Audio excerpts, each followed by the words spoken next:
let's go. Okay, so week 1 is in the books. Overall, to recap week 1, I had an 8-8 record in my predictions, and I gained a total of 22 points out of the 8 picks that I got right. Obviously, we're always striving to get better. So NFL week 2 is upon us. So now let's get into it. So first we have the Vikings versus the Eagles. Eagles are coming off of a close win over the New England Patriots on the road. You know, a road win, so it's always nice to be able to go into somebody else's house and win a game. Vikings were at home, and they came off of a close loss to the Tampa Bay Buccaneers. And I'm not sure right now if the Minnesota Vikings are going back to losing close games again, quite like they were in 2020 and 2021, but nonetheless,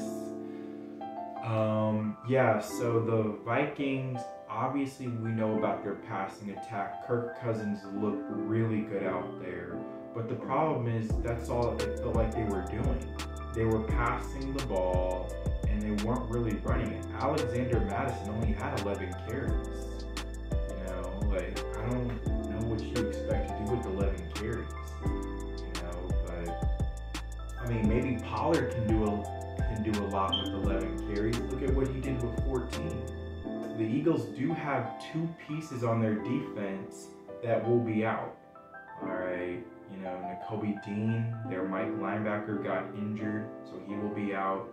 James Bradbury, obviously in concussion protocol, and they play on Thursday night, so I'm just betting my money he's not going to be there for that game. So it will be Phoebe, their cornerback, you know, on that side, that will be taking the absence of James Bradbury. I do expect Kirk Cousins to attack that side of the field where Phoebe is. So I think Minnesota will be throwing the ball all over the yard against Philadelphia. You saw how Mac Jones did against that Philadelphia secondary even before James Bradbury went out.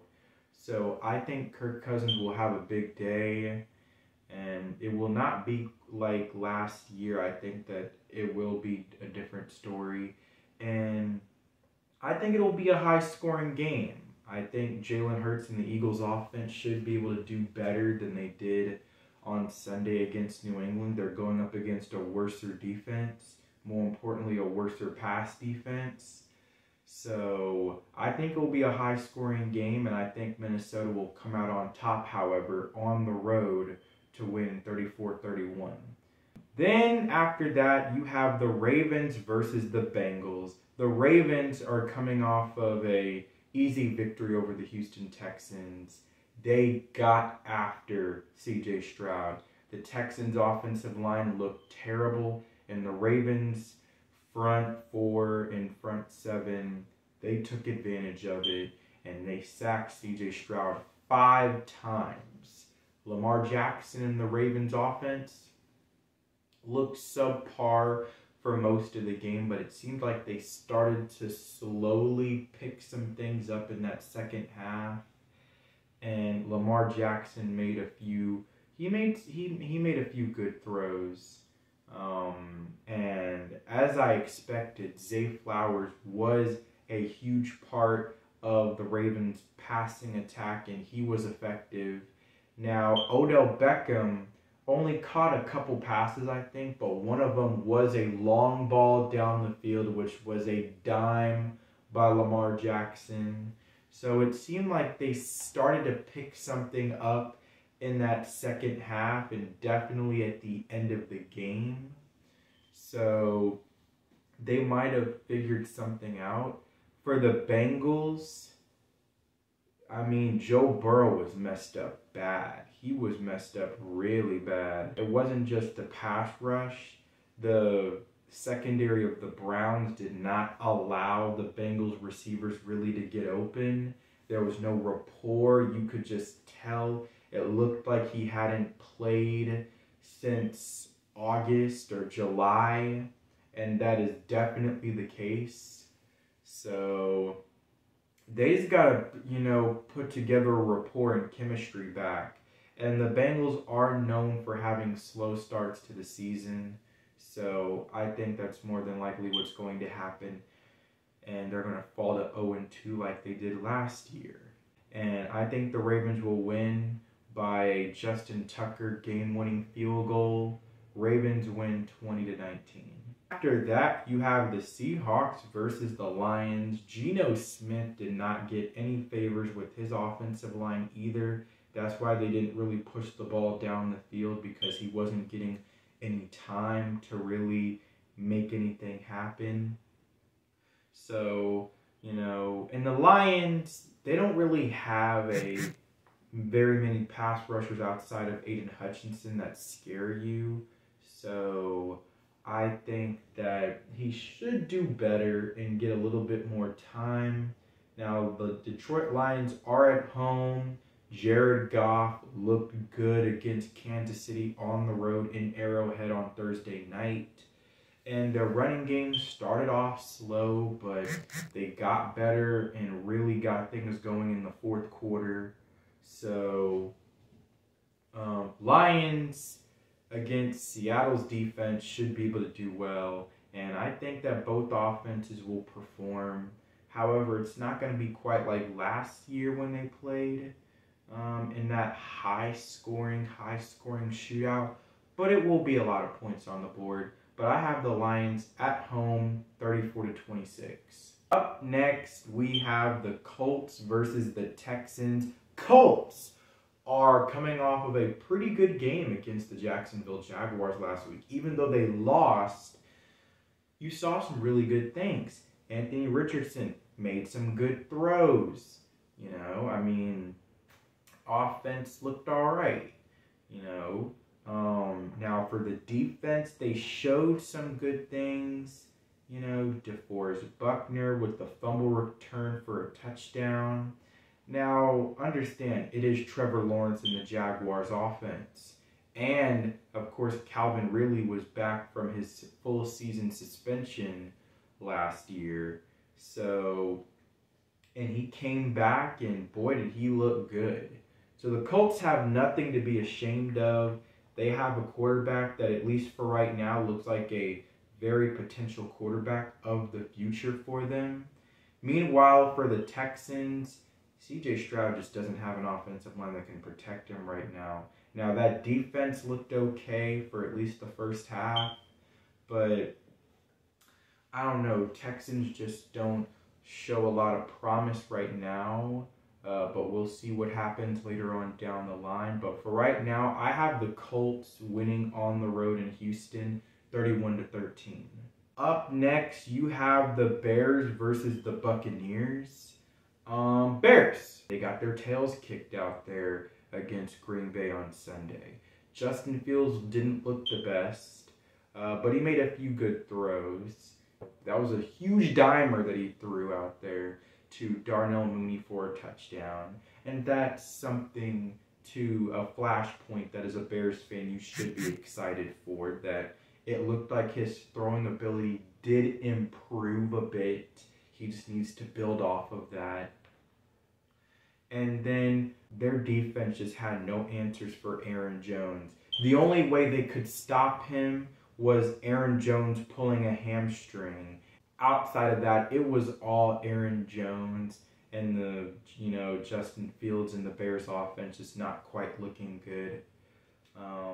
Now for the Bucks, their defense, more importantly, their secondary got picked apart by Kirk Cousins and the Vikings passing attack. However, speaking of the passing attack, Baker Mayfield looked good. He looked good, so let's see if he can continue that. And I think he can. All he needs is for his running game to improve, because they did not look good on Sunday. So, with that, I think the Buccaneers will be able to win in overtime 23-20. This should be a good game. This should be a good game. Chiefs versus the Jaguars. Chiefs are coming off of an unfortunate loss to the Detroit Lions on Thursday Night Football, where clearly they needed Travis Kelce and Chris Jones. Nobody could catch the ball on the outside for the Chiefs. Nobody could get pressure on Jared Goff in that game on Thursday night. They got less pressure than a motel shower head in that game. So clearly they needed Chris Jones. Jaguars, of course, looked good against Indianapolis on Sunday. But with them going up against a Chiefs team that's now reloaded and retooled, I think Chiefs should have a big day. Mahomes will be back to having a big day, and the Chiefs will go on the road in Duval and win this game 37-20. Up next, you have the Packers versus the Falcons. I just mentioned the Jordan Love and the Packers, how the Bears defense had no answers for Aaron Jones, and I'm honestly thinking about more of the same happening. That the Falcons defense won't have any answers for Aaron Jones again. If Jordan Love can continue to play flawless football and distribute the ball out to his weapons, and that defense played just like they did against Justin Fields and the Bears, and if they can stop the run of Atlanta, they should do okay. They should be fine. So with that, I have the Packers winning 27-17. Falcons, they were going up against a bad Panthers team. I kind of expected them to do exactly what they did. So, but now they're going up against a real team in the Green Bay Packers. So I think the Packers should be able to go on the road again and snag themselves another win. But nonetheless, I have the Packers winning 27-17. And let's get on to the next one. Up next, I have the Raiders. We have the Raiders versus the Bills. Raiders, two teams that are coming off of some surprising games. I didn't think the Raiders were going to be able to go into Mile High Stadium and beat the Broncos. But, sadly enough for me, they did. And the Bills, I didn't think that they were going to lose to Zach Wilson and the Jets. But sadly, they did. The Raiders, Jimmy Garoppolo looked good. He was going through his reads and progressions and just looked good. The Raiders' pass rush looked good. However, albeit against a bad offensive line in the Broncos. And then Josh Allen was just turning the ball over time after time after time after time against the Jets on Monday night, and it proved costly just enough for the Bills to lose that game into overtime. But they're going up against the Raiders, who should be an inferior team. Their defense is definitely not as good. Their pass rush shouldn't be as good. And I think the Bills should be able to bounce back and wax the Raiders in this game 41-21. Chargers versus the Titans. Chargers could not cover Tyreek Hill. Meanwhile, their offense had 231 total rushing yards, and they're going up against a Titans defense that does stiffen against the run well. This battle is going to be about the Chargers offensive line versus the Titans defensive line. I'm really excited to see how that matchup goes. And then for the Titans, Ryan Tannehill looked a lot like Josh Allen. All right, just turning the ball over. He did not look good whatsoever. And, Derrick Henry, for the most part, was contained pretty well by the Saints defensive line.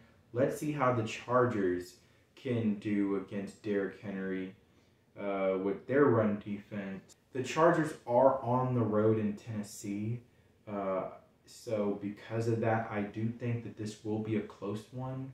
But I think the Chargers will win 28-20.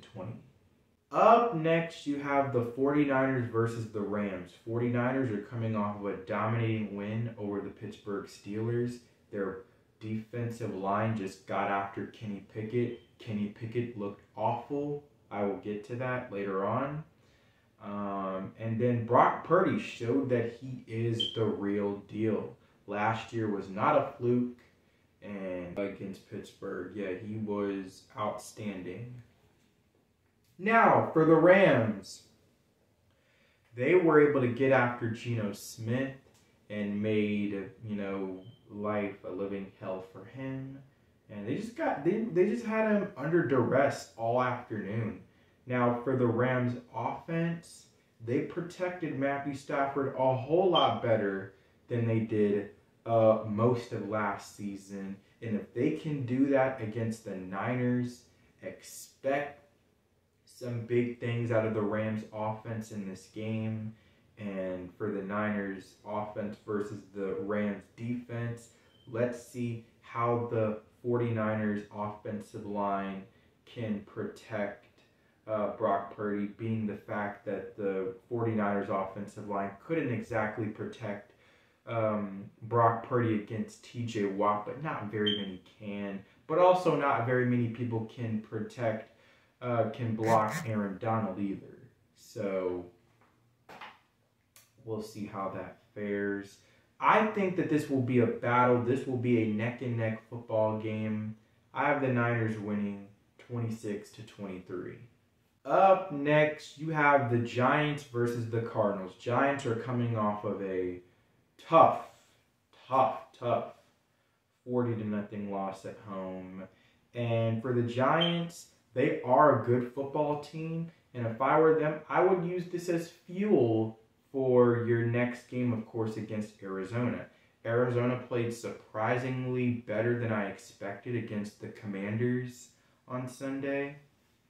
So now that's just 1 week and against a hit-or-miss Washington Commanders team.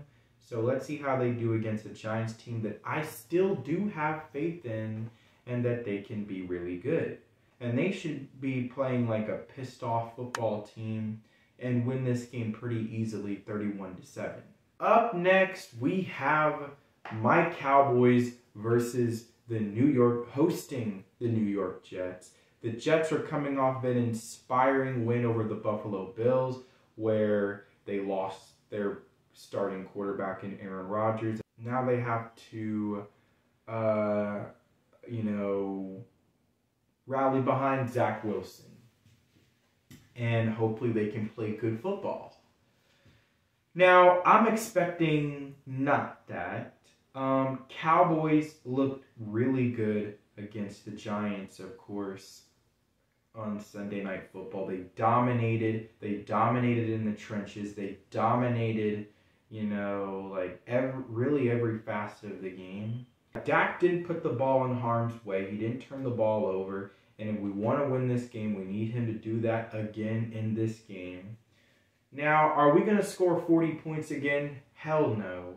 But do I think we'll be able to do just enough offensively to win this game, and our defense is able to do what I expect them to do, which is shut down Zach Wilson and the Jets with that offensive line? Zach Wilson should be on the ground a lot in this game? Yes. So I think that the Cowboys will be able to win this game, and I think that they'll be able to win 20-10. Up next, you have the Commanders versus the Broncos. Commanders looked far unimpressive against the Arizona Cardinals in Week 1. I mean, they were supposed to do what I thought they were supposed to do what we did to the Giants. Like, I thought they were going to shut him out. Like, it was supposed to be total dominance. And, of course, that didn't happen. Now, the Broncos, any game involving the Broncos is going to be a low-scoring affair. So I'm basically expecting much of the same. Russell Wilson and the Broncos offense just couldn't get a whole lot going in that game against the Raiders.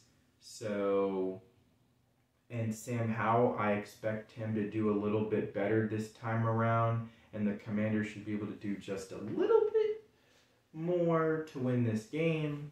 and I think the Commanders will win 19-17. Miami Dolphins versus the New England Patriots. Now, I know what all the buzz is about. I know all the buzz is about how Tyreek Hill is unstoppable, and I don't blame you. But we have to get down to the nitty-gritty as far as the fact that Bill Belichick does a really good job of taking away your best weapons, and Tyreek Hill is definitely that. You look at over the course of Tyreek Hill against the New England Patriots, other than his first two performances against Bill Belichick in the Patriots defense, Bill Belichick has done a really good job of being able to shut down Tyreek Hill. So I'm expecting more of the same in this game. The Patriots looked really good against Philadelphia on Sunday. More importantly, Mac Jones. And against a Dolphins defense that did give up 34 points, I mean, Mac Jones and the Patriots offense should be able to do well. I'm not expecting 34 points, but I do think that they should. I am expecting them to be productive. And Exhibit A. Dolphins gave up 231 yards rushing to the Chargers on Sunday. If the Patriots can't get at least 140 to 150 yards rushing in this game, if Ramondre Stevenson and Ezekiel Elliott can't get going, then I am highly disappointed in you guys, because you should be able to do that against this Dolphins defense. All right. So, Sunday Night Football, it should be a pretty good game. I have the Patriots winning 27-23. Up next, I have the Saints versus the Carolina Panthers. This is first of two Monday night games, Monday night doubleheader. Saints are coming off of an ugly, low-scoring affair against the Tennessee Titans. However, Derek Carr looked great. He threw for over 300 yards. Running game didn't look great. Defense looked great. And for the Carolina Panthers, about the only thing that looked great was their running game. Miles Sanders, of course, looked good. 18 carries for 72 yards. Chuba Hubbard had 9 carries for 60. Their running game looked really good. But against a Saints defensive line that held Derrick Henry to 4.3 yards per carry, and for Derrick Henry, that is an accomplishment. Imagine what they'll probably be able to do against the Panthers running game with Miles Sanders and Chuba Hubbard, who are not Derrick Henry. So I think the Saints should be able to do well in this game. Bryce Young is a bust. And the Saints, well, I think they should win this game easily 23-3. Up next, the second Monday night doubleheader, you have the Browns versus the Steelers. Browns just completely messed up Joe Burrow. Just completely messed Joe Burrow up in this game. All right, so the Steelers, they looked horrible on Sunday as well. Kenny Pickett was awful, but I'm expecting him to do better this time around. I freaking hope. The Browns just looked really good against a great Cincinnati Bengals team. And they're going on the road, however, into Pittsburgh. And we'll see how they look in that game.